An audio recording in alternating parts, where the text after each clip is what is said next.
এইটো হ'ল আমাৰ খৰাং পানী সোণোৱাল পানী যোগান আঁচনি কেন্দ্ৰৰ আমাৰ পানীটো ঠিকাদাৰে বনাই যোৱাৰ পিছতে প্ৰায় ইৰেগুলাৰ হৈ থাকে।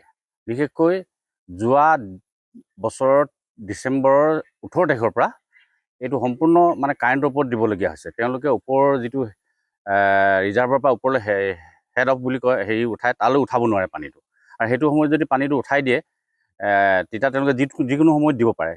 কিন্তু কাৰেণ্টটো নাথাকিলে আমি পানী এতিয়া মানে 18 তাৰিখৰ পৰা মানে সময়মতে নাপাওঁ। ৰাতিপুৱা 7টা পিছবেলা 4টা এইটো সময়ত সময়মতে নাহে। কাৰেণ্টটো নাথাকিলে আমি পানীৰ পৰা বঞ্চিত হৈ থাকোঁ।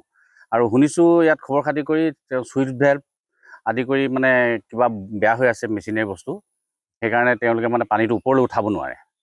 আৰু তাৰ ফলত মই কেইবাবাৰো অফিচতো যোগাযোগ কৰিছোঁ, বাইদেউহঁতকো কৈছোঁ এই সমস্যাটো দূৰ কৰি দিবলৈ।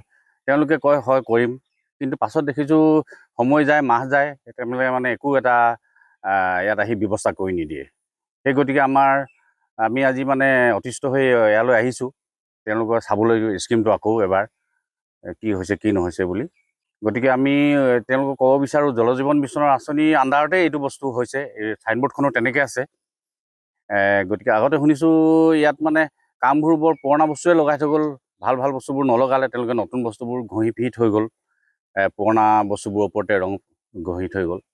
গতিকে সেইকাৰণে চাগে ৰাইজে অসুবিধা হৈছে, পানী যোগানত ব্যাহত হৈ পৰিছে। আমি এতিয়া 30 টকাকৈ আমি পইচা দি থাকোঁ, মাহে মাহে দিয়া হয়। গাঁওখন খৰাং সোণোৱাল বঙালী গাঁও হয়, কিন্তু আমাৰ স্কিমটোৰ নাম হ'ল খৰাং ঘাট পানী যোগান আঁচনি। এইটো আমাৰ জেজেমৰ আণ্ডাৰতে পৰে বুলি আমি সদায় জানো, কিন্তু আমাৰ অফিচে জেজেমৰ আণ্ডাৰত নপৰে বুলি কয়। সেইকাৰণে তেওঁলোকে অৱহেলা কৰি আছে নেকি কামবোৰ কৰাত। তো আমি কেইবাবাৰো অফিচিয়েলি আমাৰ প্ৰেচিডেণ্ট ছেক্ৰেটাৰী তেনেকৈ জনসাধাৰণ গৈ আমাৰ অভিযোগ কৰা হৈছিলে, কিন্তু তেওঁলোকে কৰি দিম বুলি কয় নকয়।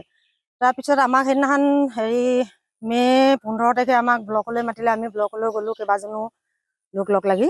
তাত ক'লোঁ, তেওঁলোকক অভিযোগ কৰিলোঁ যে আমাৰ এনেকুৱা অৱস্থা হৈছে, আমি পানীটো আমাৰ মানে ষ্টক কৰিব নোৱাৰে, কাৰেণ্ট নাথাকিলে আমি পানী নাপাওঁ। গতিকে আমাৰ কিবা ভেল্ভ নে কি বেয়া হৈ আছে, সেইখিনি আমাক ঠিক কৰি দিব লাগে।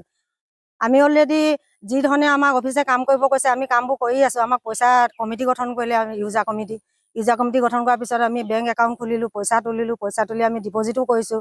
তাৰ পৰাই আমাৰ যিমানখিনি সঞ্চয় হৈছিলে আমি কেইবাটাও তেনেকুৱা মেৰামতিৰ কাৰণে আমি বস্তু আনি মেলি থৈ দিছোঁ। মাত্ৰ তেওঁলোকে আমাক এজন মেকানিক দিলেই হ'ল। আমাৰ যিহেতু ইয়াত তেনেকুৱা আমাৰ মেকানিক নাই, আমি বিচাৰিও নাপাওঁ, তেনেকুৱা মেকানিক চিনি নাই পোৱা এতিয়ালৈকে। সেইটো কাৰণে আমি অফিচৰ লগত যোগাযোগ কৰিছিলোঁ যে তেওঁলোকে আমাক এজন মেকানিক দিয়ক আৰু আমাৰ এইটো সমস্যাটো সমাধান কৰি দিয়ক। আমাৰ তেতিয়া বাইদেৱে ক'লে বোলে আমি কাইলৈ আপোনালোকক মানুহ পঠিয়াই আছোঁ বুলি ক'লে। কাইলৈ মানে 15 মে'ৰ পৰা আজিলৈকে কিন্তু একো খা খবৰ নাই। টেকনিকেলি কেইবাটাও প্ৰব্লেম হৈ আছে। এতিয়া চুইচ বল্বৰ পৰা ইত্যাদি কৰি আৰু কিছুমান পাইপ চাইপ ইত্যাদিৰ পৰা কৰি কেইবাটাও সমস্যাই হৈ আছে। অফিচিয়েলি হিচাপেতো কথাটো জনালে তেওঁলোকেতো জনস্বাস্থ্য কাৰিকৰী বিভাগেতো মানে কি হয় কামখিনি কৰিম বুলিয়ে দায়িত্বটো লয় আৰু কৰিম বুলিও তেওঁলোকে কথাও দিয়ে, কিন্তু সেইমতেতো আজিকালিলৈকে কাৰ্যকৰী হিচাপে কামটো হোৱাও নাই। সদায় তেওঁলোকে কৰিম বুলি কয়, আমাক কিবা এটা মেকানিক বিচাৰি বুলি কয়, আমি এতিয়া মেকানিক ক'ত বিচাৰিম? মই ইয়াত হিচাপে জলমিত্ৰ হিচাপে আছোঁ। পানী নোপোৱা উদ্দেশ্যটো মানে কি হয়, প্ৰথম অভাৰহেডৰ পৰা আমি যেতিয়া মানে আপোনাৰ পানীটো ছাপ্লাই দিওঁ, তেতিয়া মানে চুইচ ভাল্ভ যিবিলাক থাকে এতিয়া মানে লাহে মানে আগৰ চুইচ ভাল্ভবিলাক ডেমেজ হৈ গৈছে। ডেমেজ হোৱাৰ ক্ষেত্ৰত তাৰমানে কি হয়, এতিয়া ওপৰলৈ তুলিব পৰা ব্যৱস্থাটো হোৱা নাই। গতিকে এতিয়া কাৰেণ্ট থাকিলে মানে ধৰক আমি ডাইৰেক্ট লাইনত এতিয়া পানীটো দি থকা হৈছে, আৰু কাৰেণ্ট নাথাকিলে মানে ধৰক ৰাইজে পানীটো নাপায়। এইটোতো যোৱা 23 ডিচেম্বৰ 18 তাৰিখৰ পৰা খেলি মেলি হৈ আছে। প্ৰথম অৱস্থাটো ওপৰহেডৰ পৰা মানে অভাৰহেডৰ পৰা পানীটো ৰেগুলাৰলি পাই আছে। নিম্নমানৰ কাম কৰাৰ কাৰণেতো এনেকুৱা অৱস্থা হৈছে নেকি? এইটোতো এতিয়া মানে মইতো প্ৰথমটো ভেণ্ডৰৰ কথাই ক'ম, কাৰণ তেওঁলোকে মানে এতিয়া পাব্লিকক যিটো হিচাপত কথাটো কয় যে আমি সদায় পাব্লিকৰ ভাল চিন্তা কৰোঁ, ভাল কাম কৰোঁ বুলিয়ে কৈ থৈ যায়, কিন্তু পাছ মুহূৰ্ততে তেওঁলোকে কি কৰি থৈ যায় অন্ততঃ বিভাগীয় কৰ্তৃপক্ষবিলাকে অলপ চকু কাণ কৰিব লাগে। আৰু তেওঁলোককতো মই যথেষ্ট আগতো অৱগত কৰিছোঁ। তো মই জনাতো পুৰণা বস্তু লগাই আছে ইয়াতো নতুন বস্তু বুলি ক'বলৈ একোৱেই নাই। আৰু কেইটামান বস্তু আছে নতুন বস্তু, আৰু সৰহ সংখ্যক বস্তুটো পুৰণা বস্তু লাগি আছে ইয়াত।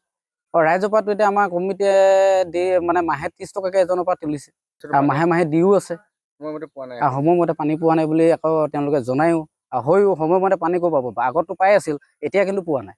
কাৰণ এতিয়া কাৰেণ্টটো থাকিলে মানে পায়, কাৰেণ্টটো নাথাকিলে নাপায়।